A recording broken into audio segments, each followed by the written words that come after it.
A printer status report provides information about your printer and can help troubleshoot printing problems on your HP DeskJet 2600 series printer.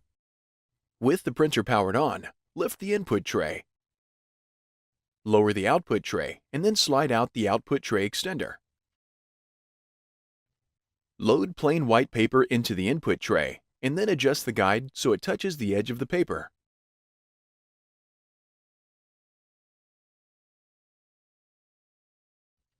On the printer control panel, press and hold the Cancel button for 3 seconds and then release it to print the report. If the report prints successfully, the printer is working correctly.